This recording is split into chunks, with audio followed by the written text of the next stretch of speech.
There's a reason more places are refusing It cash. seems that more and more Americans are becoming cashless. The Visa Cashless Challenge. The winning merchants must commit to being completely cashless. Most people have a second form of payment, and so it hasn't stopped them from coming in. It's not convenience. Once every payment you make is digital, it leaves a record. And that record is already being used to detect fraud, assess risk, and make a profile about you.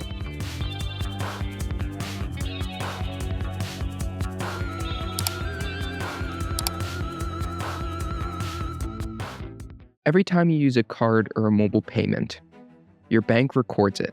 Payment networks like Visa or MasterCard process it, and then transaction data is analyzed for patterns.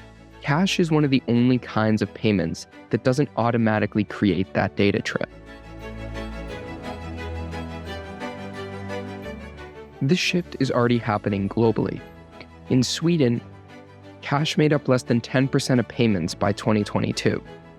In China, mobile payments became dominant through apps like Alipay and WeChat Pay.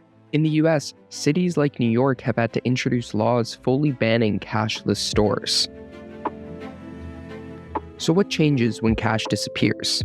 It's not just how you pay, but how your behavior gets recorded over time.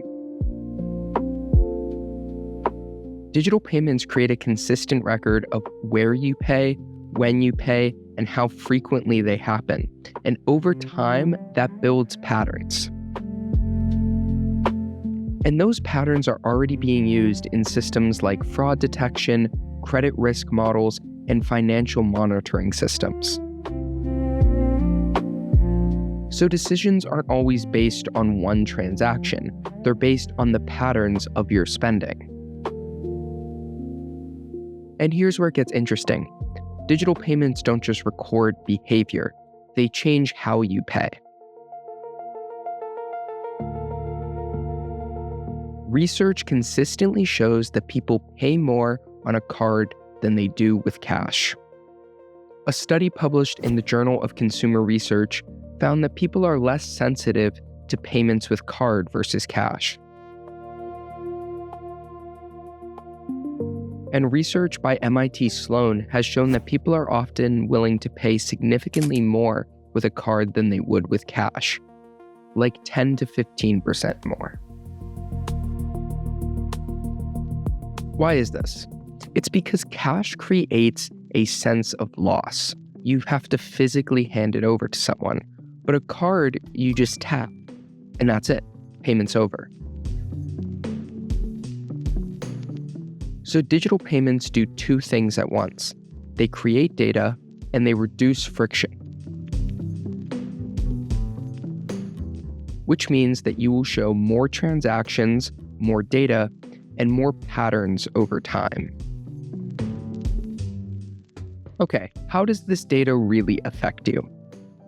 If your spending behavior changes, like where you go, how often you go, when you spend, those patterns change too. And all systems are designed to notice patterns. That's how fraud detection works.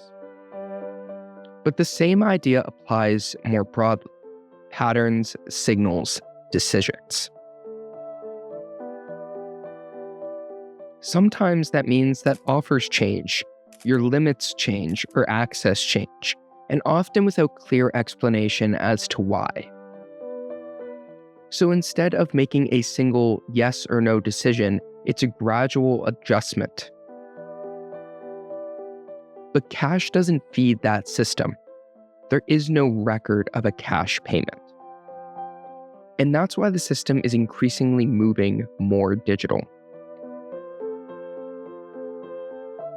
Central banks, including the US Federal Reserve, have published research into central bank digital currencies, or CBDCs.